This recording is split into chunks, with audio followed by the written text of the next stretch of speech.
Welcome to the Lock Shop with Nielsen and Hustler, powered by Coolbet Canada.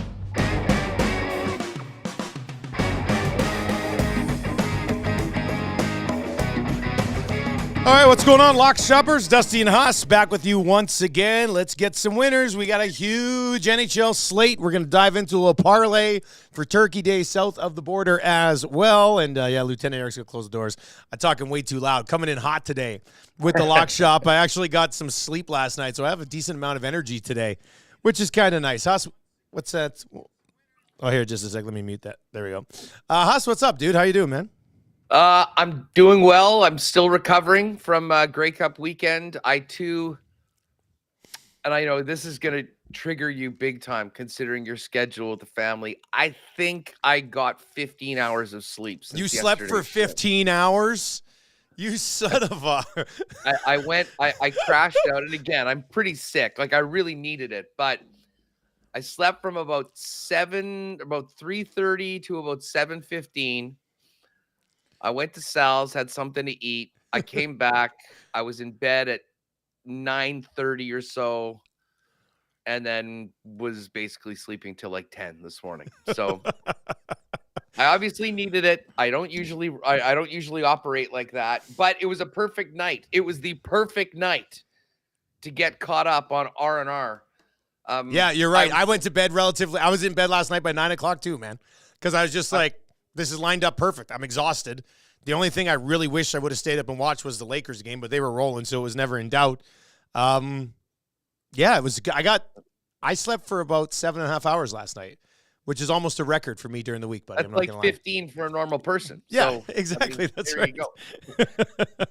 And you know what? I would have stayed up for the Laker game because I was in on the EST parlay. If Canada didn't choke in. I cannot believe that happened yesterday. Take me through it, man, because I was kind of following from afar on Twitter. What happened? What happened? Well, team was up 1-0 into the last 30 minutes of the game. Gave up 2 goals, scored one right back, then gave up a penalty late in the game. Some people said it was somewhat controversial. I mean, they should have never been in that situation to begin with. And it is as, like, I remember when we got pumped, was it 8-0 or 8-1 to Honduras, eliminating us from the World Cup, like probably 6 years ago. That I thought was the low moment. And again, that is lower because we still, again, we're hosting the World Cup. We're going to be in it. But an absolutely brutal setback. And I'm looking forward. I'm actually bringing Iwanek on WST. He's going to come on for people in Edmonton around 1:35 your time, 2:35 our time after we finish up with all our hockey talk in the Jets game tonight, to talk about Ed and maybe a little bit about the Oilers as well. But it's absolutely stunning. And I don't know really where they go from here. I mean, they've still got an interim manager. They've got to get that figured out moving forward, because talent-wise, I mean, there's no comparison. I mean, Canada has a ton of world-class players. They had a lead. It was at home, and they blew it. And, I mean, to think that a year ago today, I was making picks for Coolbet from the pool at the Esdan Palace, getting ready to go to the stadium to watch Canada play Belgium the next day. And here we are losing to Jamaica. Now it's a 1-game playoff in Frisco, Texas in March. Where if Canada beats Trinidad, they will go to this the Copa America tournament, which will be massive for the country. Shouldn't have been that way, but that is the way it is. So, anyways, once that parlay was done, I'm like, I could care less about this Laker game. Yeah, I need sleep, into the rack, and hopefully be ready to get off the DL tonight for this Jets Lightning game down at the Wynn with the fellas. The only problem for the Lakers game was that they crushed him by so much. It took LeBron off the court in the fourth quarter, which ended up killing my Lock Shop play of the day, which was LeBron over 24.5, because he'd been torching the playing game so far. But they rolled yesterday, so him and AD got some rest in the fourth quarter. So I love your Coolbet hotline, though. Canada over 1.5 goals. I mean, to think that that cashed and we're sitting here talking about them A not loss. moving on. I know. Inconceivable. Absolutely inconceivable. But here we are. But hey, I tell you what, I'm like we've got through the quiet Tuesday, and now it is on. We have an absolutely massive slate of NHL games tonight, buddy, and some big games too. Like Vancouver, Colorado, big game. There's a few other big games as well. I loved diving in.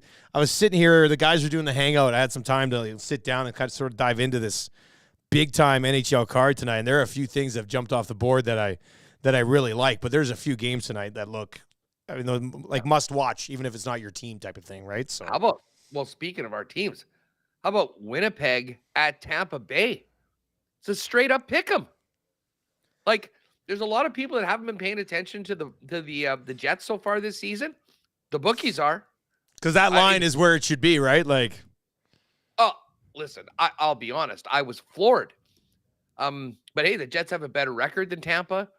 I mean, they're coming off the 4-1 road trip, a 4-1 homestand. They obviously are going to have the advantage in net with Vasilevsky being out and Hellebuck in. But I was like, I think if you ask the average even better, what do you think the line would be? Winnipeg at Tampa, there would for sure be a plus sign beside the Winnipeg Jets, but there's not tonight. It's minus 108. So as we do the show, I'm going to figure out maybe a goal score or a couple other things to put in with the Jets win, and we'll fire up a WST parlay, which we can rock on as well. What's the temperature of the Oilers nation right now? I caught some of the show today, but you were mainly talking about Saturday Night Live and getting ready for the draft. Well, we are getting ready for that draft as well. Yeah, we'll see, man. They've bumped Fogle back up to the top line, so that's good, I guess. We're gonna dive into it on the Oil Stream today. The Oilers just came out on this road trip, and you're thinking a chance to salvage the season, and all they've done is blow leads on the road trip so far. Have dropped the first two games. Going to Carolina tonight, not easy. Carolina's 7-3 in their last 10 after a horrible start. Jamie McLennan on our show today described the Carolina Hurricanes as a bit of a desperate team themselves right now. I do really like the over in that game tonight. I think there's going to be some chances exchanged in that hockey game, because the one thing that Noodle said against Carolina, what you'll have to have is patience as a hockey club. And the Edmonton Oilers just don't have much patience right now. So we'll see where that plays out. And then they wrap up on Friday against the Washington Capitals, this 4-game road trip. And what we're doing on Friday, because it's an afternoon game, we're going to be actually having like a watch-along party where we're going to be streaming ourselves watching the game. So it should be good. If Washington beats them, YouTube Trev will be in a full-blown meltdown, so we'll be able to like talk him through it and make sure he stays on track to do the post-game show with Tommy. So big week for the Oilers, but they haven't got it, man. They just have not figured it out. They'll play good for stretches, and then it's like bonehead mistake, one the goal he should have had, another bonehead mistake, and then they push, and they're just like last year, so many times they used their power play to steal hockey games that maybe they shouldn't have gotten. Their power play this year has gone from 32% last year to 21% this year. Tonight they play Carolina. Carolina has a better penalty kill. Carolina has a better power play. So, I mean, maybe it comes down to a special teams battle, but there's not a lot of confidence in the mighty Oil right now, Huss. Yeah, and they got a tough spot tonight going into Carolina against a team that is as consistent, as deep as almost any in the league. And I have to say, I mean, considering the way the Oilers are playing right now, and it's in Carolina, I think the Canes are almost undervalued at minus 145, to be honest with you. I mean, these Oiler lines are consistently low because everyone is just saying, well, they're going to figure it out. Yeah. They have to win. I mean, they're going to do it, and it just hasn't been happening. And I think they've sort of been a little slow to maybe make up for basically what we're seeing right now. We did put together a little EST parlay this morning. Should be up here right away, I would think. But it is for those who want to ride with the Oil tonight. Oilers money line, McDavid over 1.5 points, and a Hyman point for tonight as well. Hyman he's been Hyman. I mean, Hyman has been consistent. He's going to bring an effort for you every single night. He is out on that power play, so he'll be around it there, and there was decent value on that. And our cool bet hotline of the day today, and it's funny because we spend, I'd say, probably a good 25% of the show every day bitching about Evan Bouchard on the Nielsen show and how he's an offensive dynamo, but he's an absolute train wreck defensively. But the one thing that he's good for is pretty much a point every single game. You can still get it at minus 125. So the cool bet hotline today, it was like after 10 minutes of ripping Bouchard and reading messages how he should be on the third pair or they should trade him. I was like, okay, your cool bet hotline of the day, Evan Bouchard point tonight at minus 125. So a couple of plays on the Oilers. I think if we're looking at a parlay tonight, obviously, we'll put together a little 3-gamer here for the lock shop. I would not have the Oilers anywhere within a striking distance of that parlay. There's a few other games that I do like, Huss, but what about the Jets? Let's get to the Jets here quickly in this game. I know you already kind of hit on it, but I know you try to stay away from the Jets. You don't want to jinx them, but where are they at heading into this game tonight?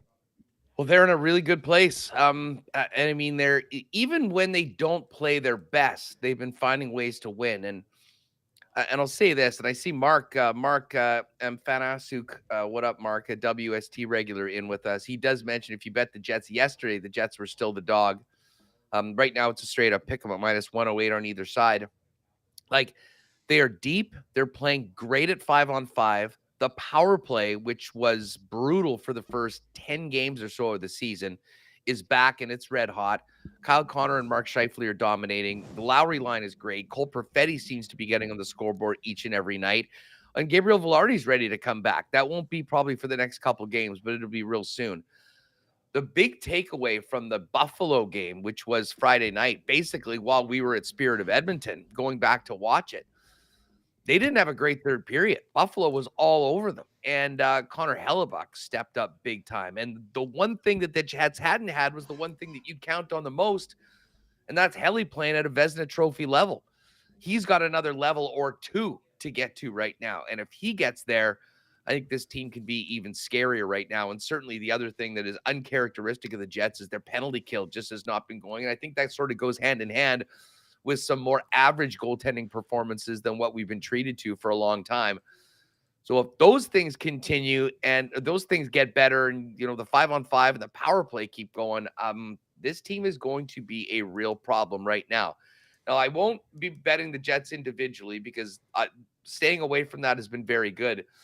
And I was thinking about, doing a Jets win and maybe, a Scheifele goal or Connor goal or something like that. But I think what I'm going to do for the WST parlay today is put together the perfect night for the Jets in the Central Division, which would mean a win in Tampa at minus 108. It would mean the Canucks beating the Avalanche plus 144. Jets are tied with the Avalanche right now, even games, even points right now, dead heat in the standings. And then how about the Vegas Golden Knights beating the Dallas Stars? If all that happened, the Jets would be 1 point out of first place right now. And putting it into the odds, it's got to pay nice, buddy. Yeah. 892. That'll be over 9-1 if we get it in. So maybe I'll stay away from those games on our partner parlay and we'll put in Jets, Canucks, Knights, money line. And if Jake's listening, you want to crank that out for the WST parlay, we'll do that. And we can have some fun with that on the program this afternoon, but certainly no shortage of other games to get to if we want to put a nice lock shopper in there, including, I'm interested in your thoughts on this one. Playoff rematch, the Boston Bruins, losers of only one game in regulation all season, in Sunrise to take on the Panthers, who you just saw come back and beat the Oilers earlier this week. Yeah, Panthers look like they're starting to sort of hit that stride. I mean, they're right up near the top of the division as well. Huge divisional game. I don't have a lean one way or the other, which I guess says quite a bit about the Florida Panthers and what they're doing, considering the great start that the Boston Bruins have had. Panthers plus 108 as home dogs here. I didn't have it as one of the games that I like for the parlay, but it's one of the huge games tonight. What do the Bruins have? 4 losses overall, 3 in overtime or a shootout, and then 1 in regulation so far. This could be a spot where they pick up another loss. But how do you get, like, I doubted the Bruins coming. Now, I didn't think they were, I know some people were like, I don't know, man, they might be pushed to make the playoffs. I didn't think that was ever going to be the case.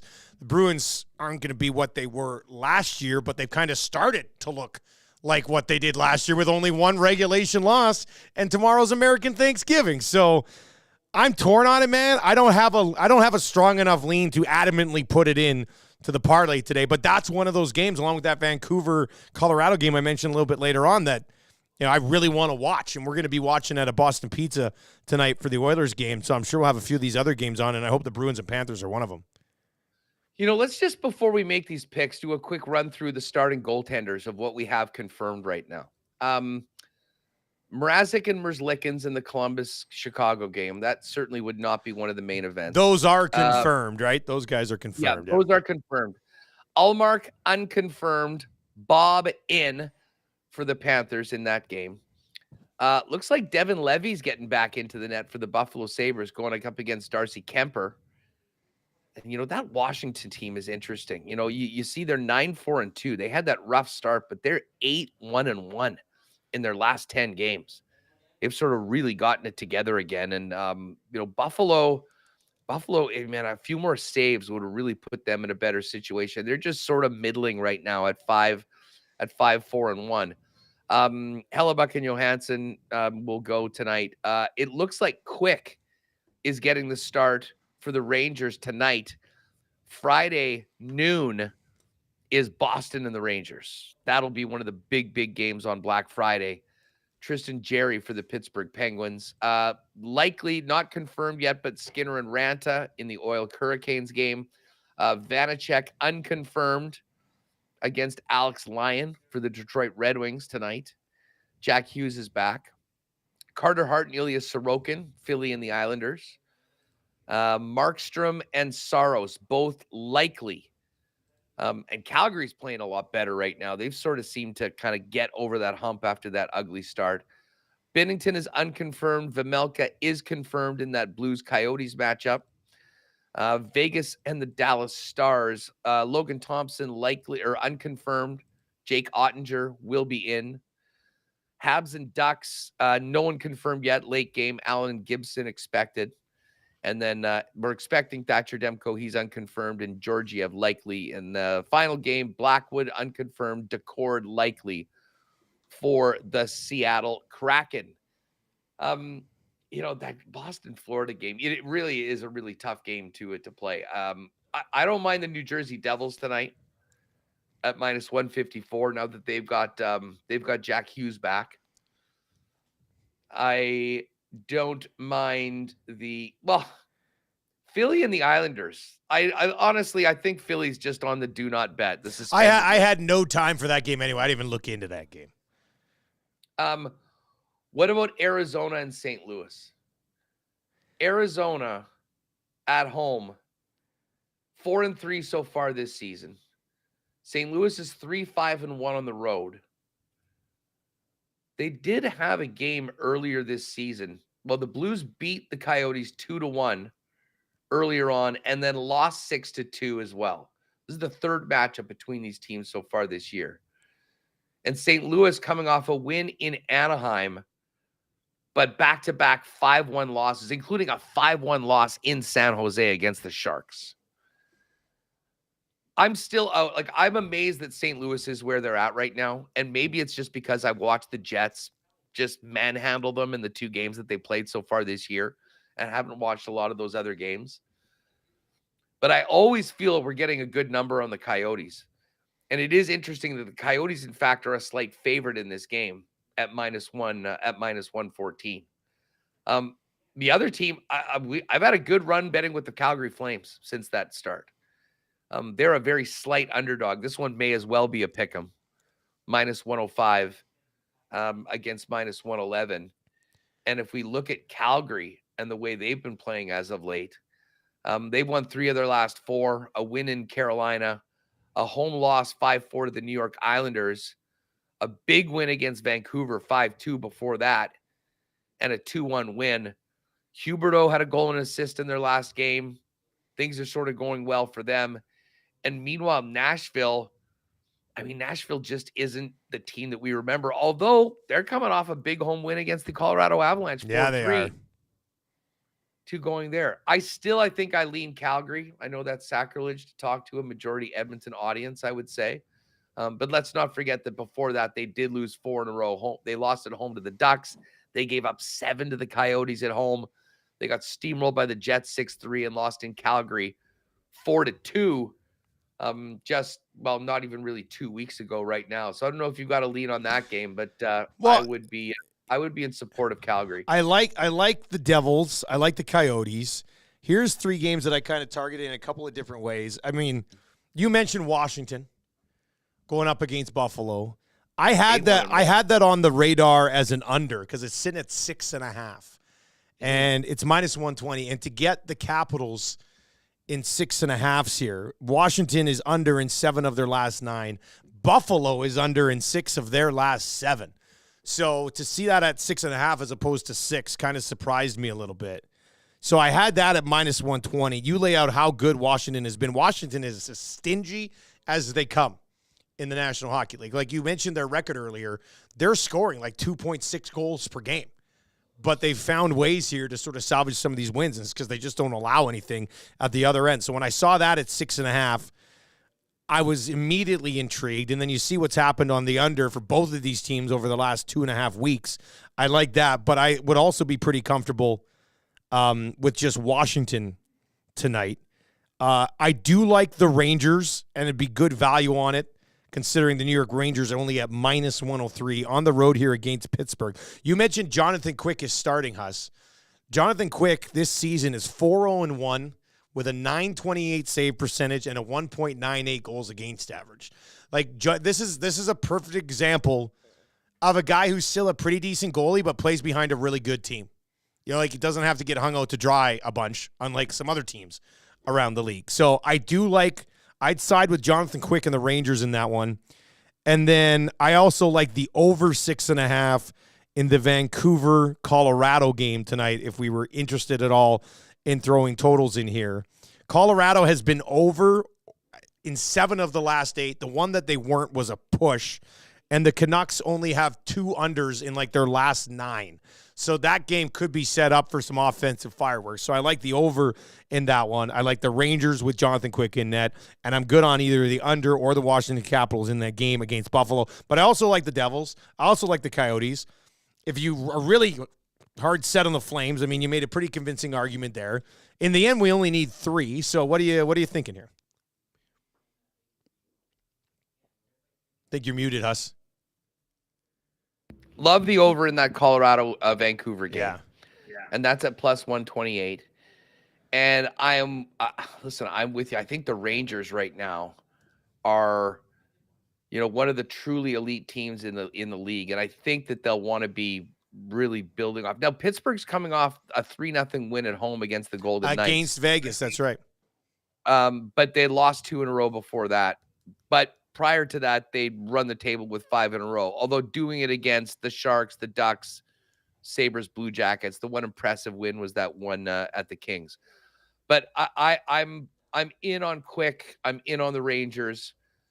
So we can go New Jersey at -148. If we go Jersey, Rangers, and over in the Canucks Avalanche game, we get to +488. Oh, that's not bad. So we'll have more than 5-1. If we put Washington in instead of the Devils, it goes to +530. I think I like the Devils more. I do too. Yeah, I do too. For a parlay, I think I like the Devils more there. Well, what do you think about that? Why don't we go? We got money lines on the 2 early games, and if we get that one in, we're just hoping for goals. Hoping for goals in the late one. I don't see a problem with that. Okay, let's do it. So let's go, Jake. If you're listening or watching, I'm sure he is. Rangers money line, Devils money line, and the over 6.5 in Vancouver and Colorado, and that should do the trick there, I think. Exactly. And then just to confirm for the WST parlay, this is the perfect Jets night. It's already up. Excuse me? It's already up. You're just confirming it, but it's already up. Jets, Golden Knights, Canucks all the win plus 975.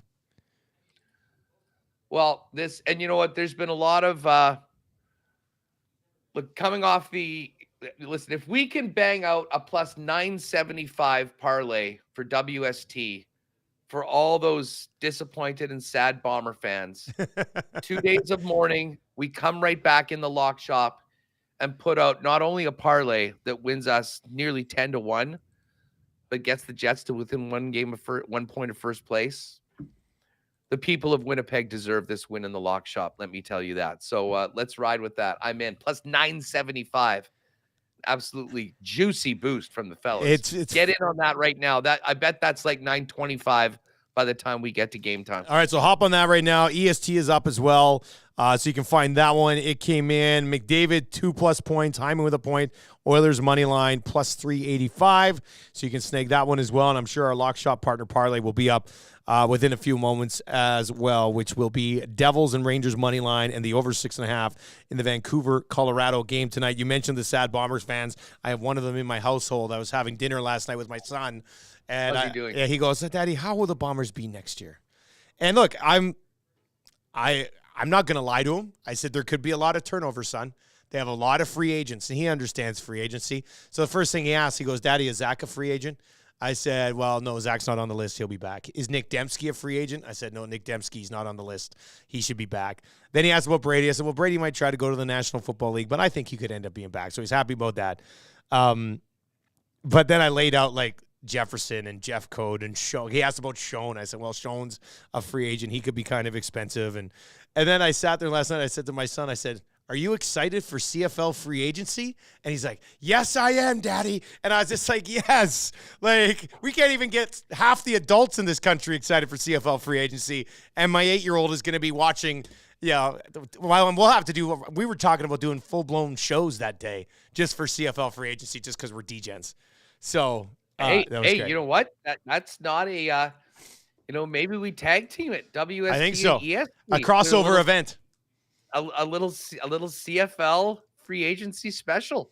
Why the heck not? Nobody else is going to do it from here. So no, you're right. Yeah, that could be something that we I'm into it. That we can do. So yeah, there you go. So that's what we got in the National Hockey League tonight. Huge NHL slate, which is great. Nothing tomorrow because we're obviously going to get to the National Football League, and Huss and I are going to build a little Turkey Day parlay today because by the time we get to Lock Shop tomorrow, the line's already up 14 on the Packers. So there's no point in getting into that at that point. By the way, at CoolBet right now, Jake sent this over.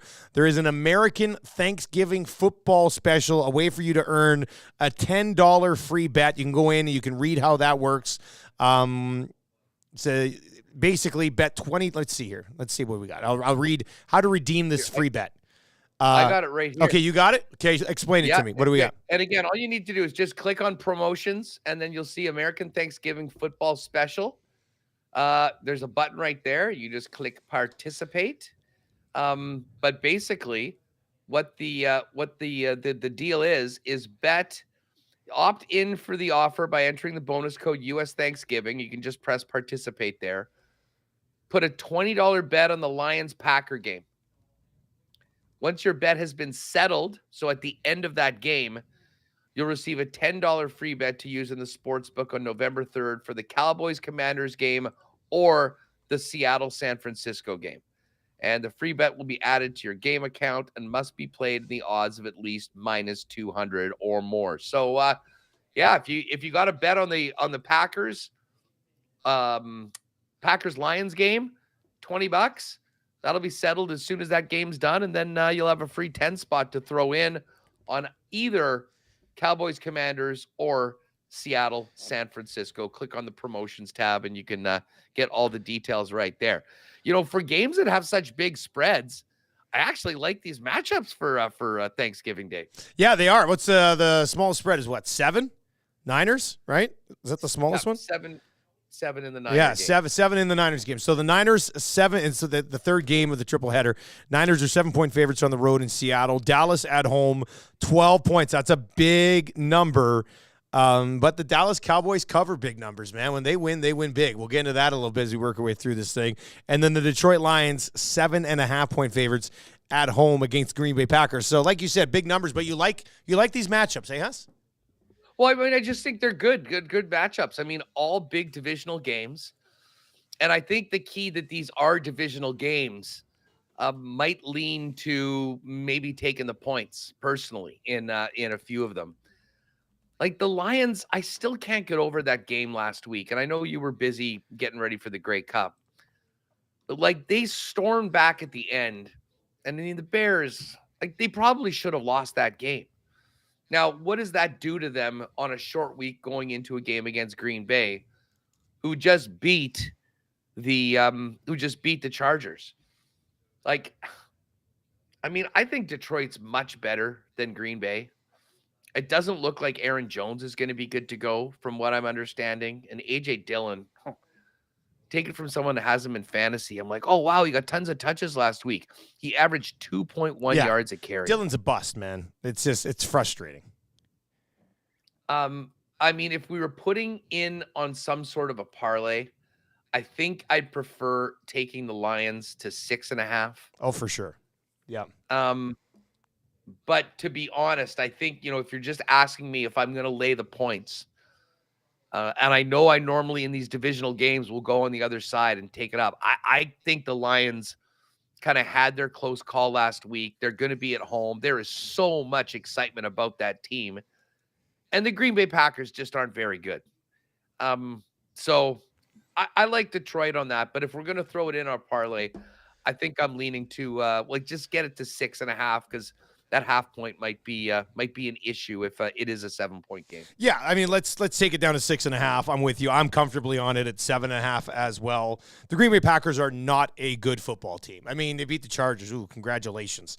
That's outstanding. But the Detroit Lions are 7-1 in their last 8. Their only loss was to the Baltimore Ravens, who are an extremely good football team. Detroit scored 31 points last week with their quarterback throwing 3 interceptions. And they still went out and hung 31 on the Bears. And when they didn't throw picks, what happened? They marched down the field and scored touchdowns. So I think Detroit wins this thing by double digits. I am fully on board, though. On a parlay, we might as well take it inside 7 down to 6.5. But I think Detroit is going to absolutely roll the Green Bay Packers. The Packers have 4 wins in their last 10. They're 4-6 on the season. They beat Chicago.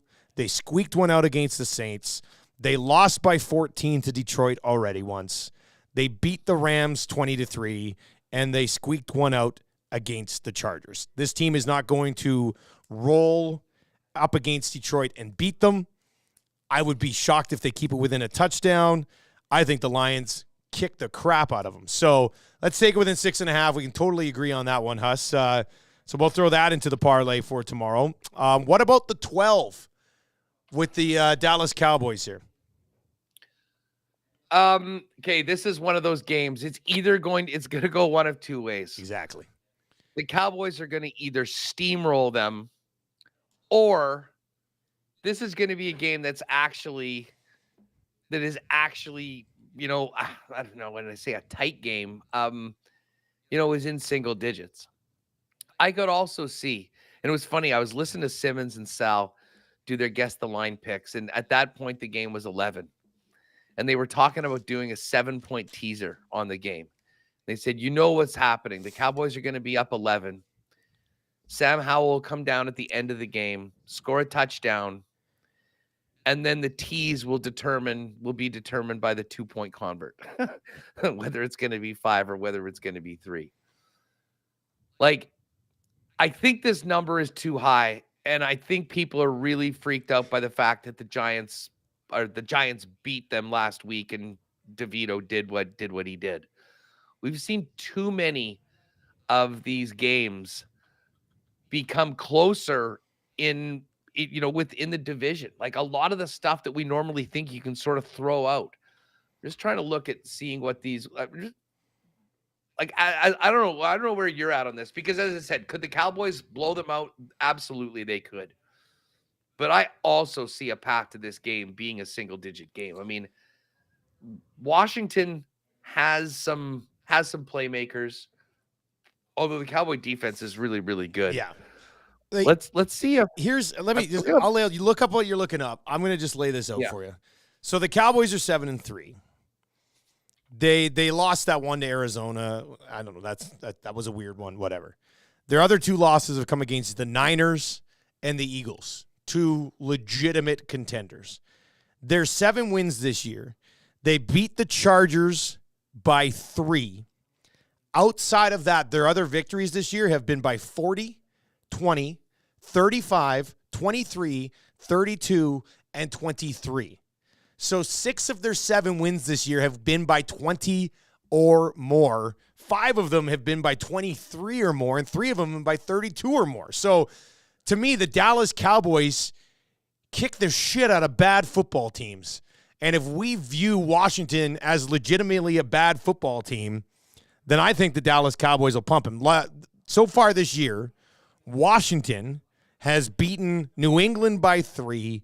They beat the Falcons, and then they beat early season Denver, who was not the current Denver that we're seeing. So it's a big number, though. The Cowboys have pumped everybody that they've beaten. And the Commanders kind of fit into the class of the teams that they've just continuously beat down so far this year. So, but I can see the division thing. Are the Commanders due for a decent game? Possibly. I don't know. This is a tough one for me. This is a tough one because it's a big number. I wish it was like 10 and a half or something like that, but 12 is a big number. I think you're muted again, Huss. The only impressive win the Cowboys have this season is that win at home against the Rams. Like Giants, Jets, Patriots, Chargers, Giants, Panthers. But that's what the Commanders are. That's what I mean. Well, totally. That was more just an observation on the Cowboys overall as a team. But 12's a big number. Hey, Nasty Chat. If you're watching right now, where do you come out on this Cowboys minus 12 against the Commanders? Give us some feedback on this. Or if you're listening right now, 780-218-9999, 780-218-9999. Let's just take a look at Washington's. Okay, so I just know like the decent games. Washington's played Philly twice. Lost by 3, lost by 7. So they kind of held tight with Philly, which is good. And that's another one of those divisional games. They seem to get up. Now, and I know they just lost to the Giants, but the bad teams in the NFC seem to play tight games often. They've lost to the Giants twice. Like I have a hard time, like a team that lost to the Giants twice, but it's 12. So I don't know, man. I don't know. Here's the I'm just looking at the history of the, like, this is just going to the other game for a second while we let that one stew. Niners Seahawks last year. I think that would have been, that was a playoff game, of course. So the Niners steamrolled them in the playoffs 41-23. They beat them by 8, 21-13 in Seattle. They beat them by 20 in San Francisco. The year before, and again, we're talking different quarterbacks or whatnot, Seattle beat them both by a touchdown in both cases. Seattle is coming off an ugly but a beautiful blown lead against the Rams last week. And Geno Smith, do we even know if Geno Smith is still alive after that hit by Aaron Donald? I know they beat the Lions. They just barely beat the Commanders. They got crushed by the Ravens. I actually like San Francisco. I like San Francisco, and we'd be taking it to 6.5, right? So I'll be with you on that one.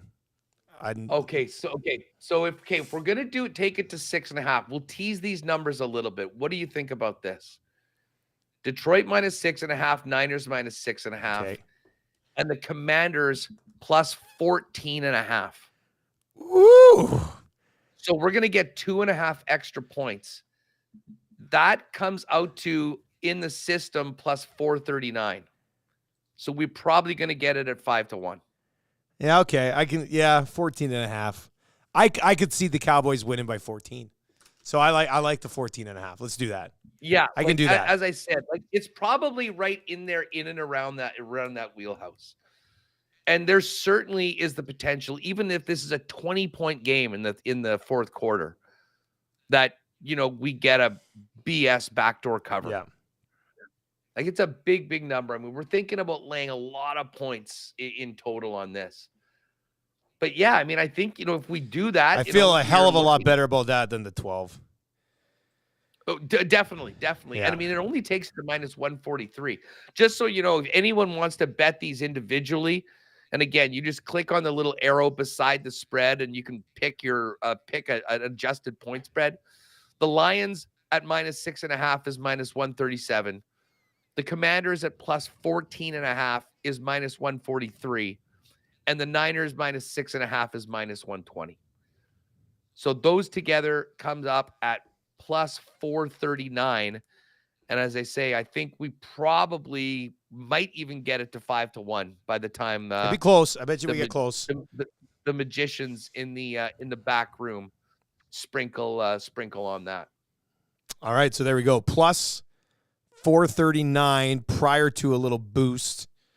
We're looking at Packers, Lions, Detroit minus 6.5, Commanders moving them from 12 to 14.5, and then the Niners from 7 on the road down to 6.5. So the Niners minus 6.5, Commanders plus 14.5, and the Lions minus 6.5. You'll be able to find that into the exclusive section and snag it tonight or tomorrow morning, and they will have you taken care of there. Huss, what about the rest of this NFL schedule? Is there any games that you think need to hop on quickly before some possible movement?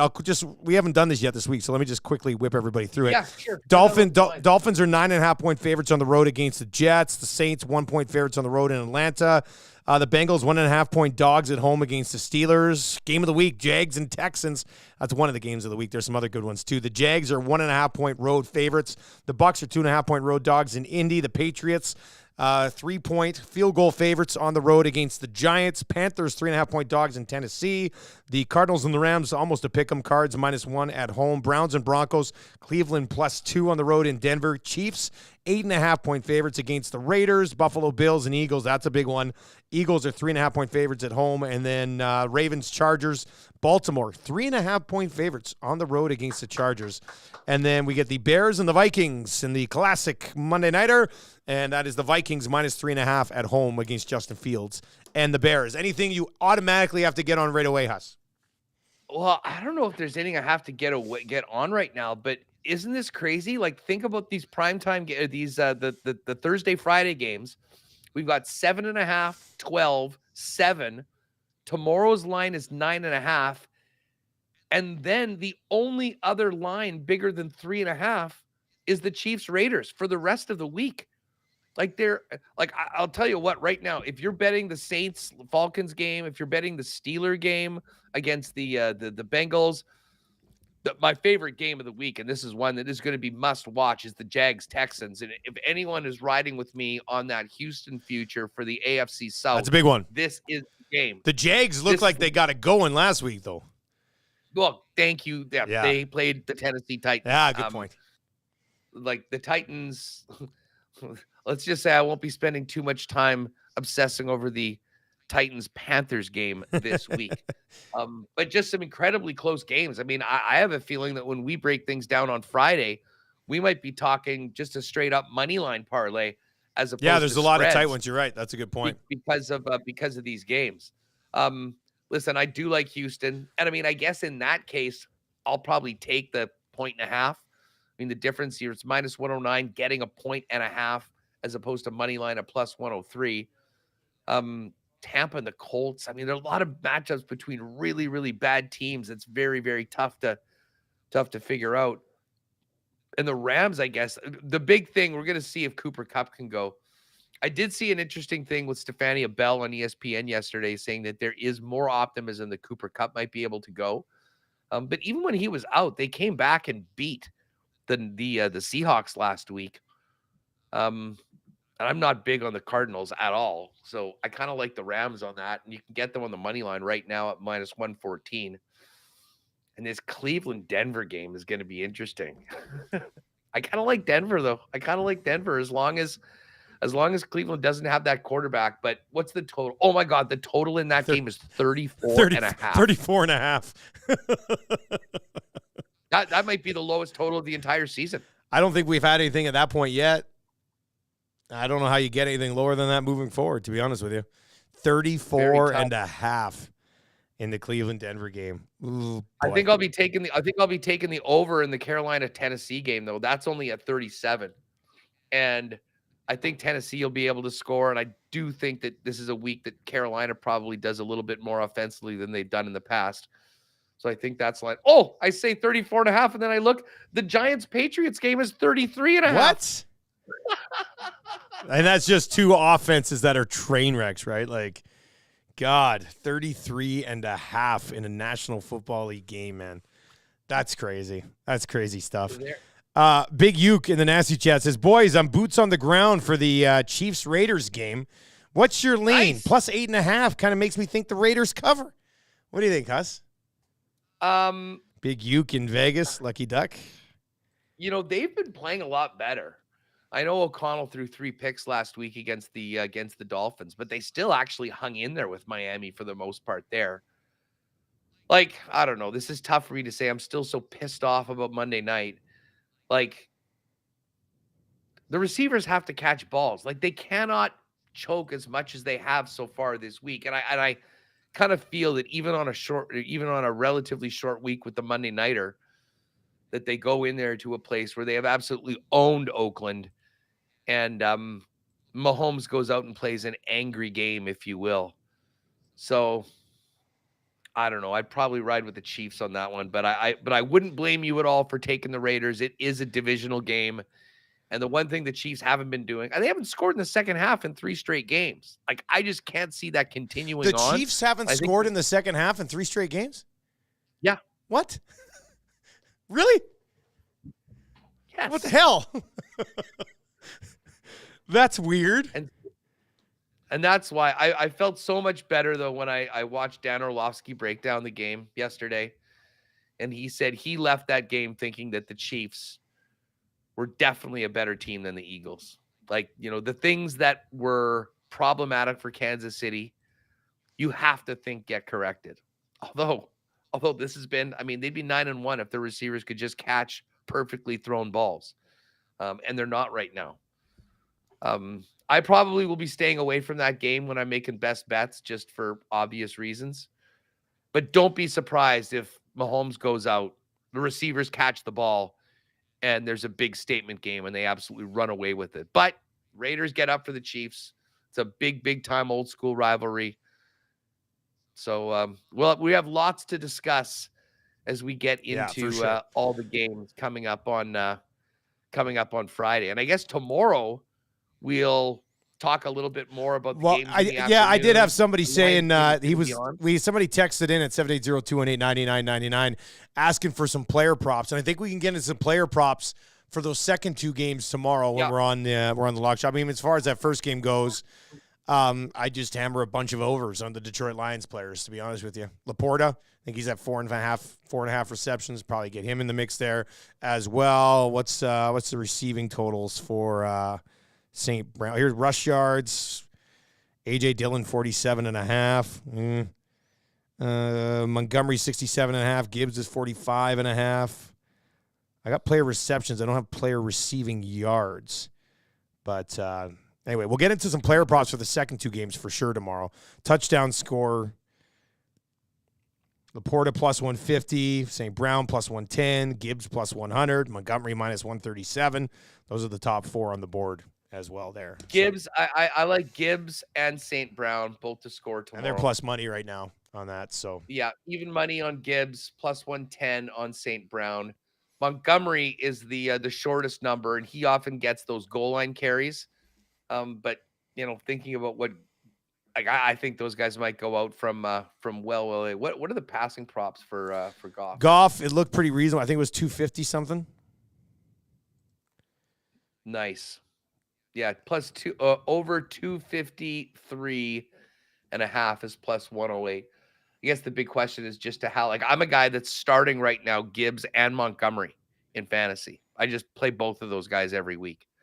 And it usually comes out looking very, very good. The rushing yardage right now, Montgomery's at 67 and Gibbs is at 45.5. I'm in on that.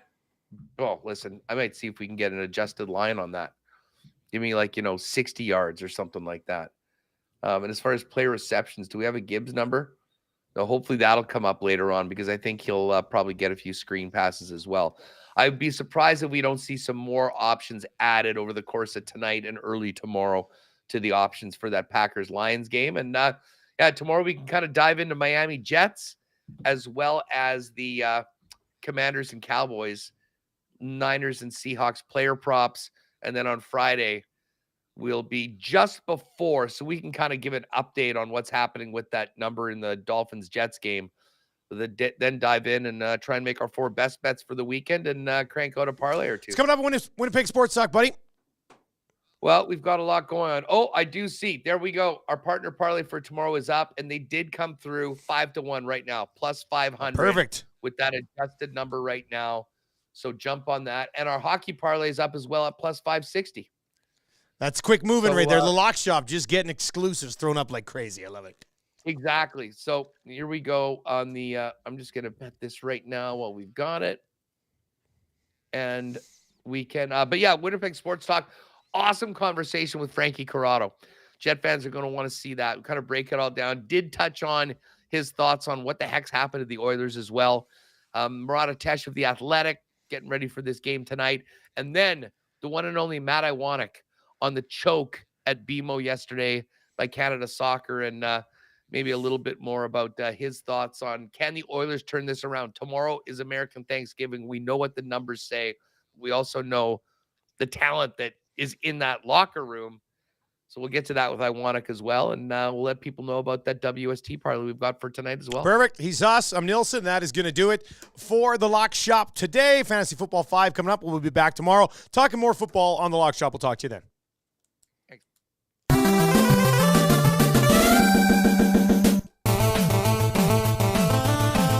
All right, it is the Fantasy Football 5. If you have any questions, now would be the time. It'll be a tight one today because we do have the oil stream coming up and more line combination changes for the Mighty Oils. So we'll get into that as they continue to shuffle around the chairs on the deck of the Titanic. We'll get into that here on the oil stream today. But if you do have any fantasy football related questions, fire them over right now. Fantasy Football 5 is brought to you by Century Casino Sports Bar and Lounge on Fort Road, our official NFL partners all throughout the season. Give away a trip just a few days ago, and somebody's going to see the Browns and the Rams in beautiful Los Angeles. You'll be able to join Lieutenant Eric there tomorrow for the 3rd game of the tripleheader. That'll be the Niners and the Seahawks. And we'll get to a few of those. We got text messages coming in here as well. I got this one team I want to run by you. This is in the SICHL Pigskin Apocalypse League. Now, I don't talk about this league very often, but the SICHL is a simulation hockey league I've been in for years. It was me and Corey Graham and Guy Flaming. CG left. He got busy. So me and Guy Flaming are still in this league. And then like 10 of us from the league started up a fantasy football league. So it's just a 10-team league. But my team right now is 7-4. And the deadline is this week. And I feel like this is a team that's already kind of all in. It is a super flex league. Let me lay this team out for you. Tell me if I should even trade more picks to kind of lay this thing out this year. I've got Lamar Jackson in my quarterback spot, and I've got Jared Goff in my super flex spot. I've got Joe Mixon, Austin Eckler in my running back spots right now. My receivers are DeAndre Hopkins, Brandon Ayuk, CeeDee Lamb. And then my tight end, I must have a better tight end than Musgrave here. I've got Musgrave in there right now. I had Waller. I could use an upgrade at tight end. Maybe I go out tight end hunting because and then in my 2 flexes, I've got Nico Collins and Bijan Robinson. And then on my bench right now, I've got Stevenson. I've got Pacheco. I've got Jalen Warren. I've got Charbonnet. This team's sick. I got Drake London, Christian Watson, Romeo Dobbs. But I need a tight end. I guess if I get a tight end, I don't know how this team loses, to be honest with you. So I got to go out and trade for a tight end. But I've got pieces I can trade. I could trade any one of these running backs to try to get a tight end. Could trade Drake London to try to get a tight end. For some reason, I have Kadarius Toney on this team. And by the way, this is a dynasty team. So these guys aren't going anywhere, which gets me really excited. That's a nice-looking roster. What should I do with it? 780-218-9999. Mark says, any tight end streamers for the week? And likely or Pitts? It's still a Pitts sucker. I'm still a Pitts sucker. I'm a sucker for Pitts. Trading for Pitts last year basically ruined one of my franchises moving forward.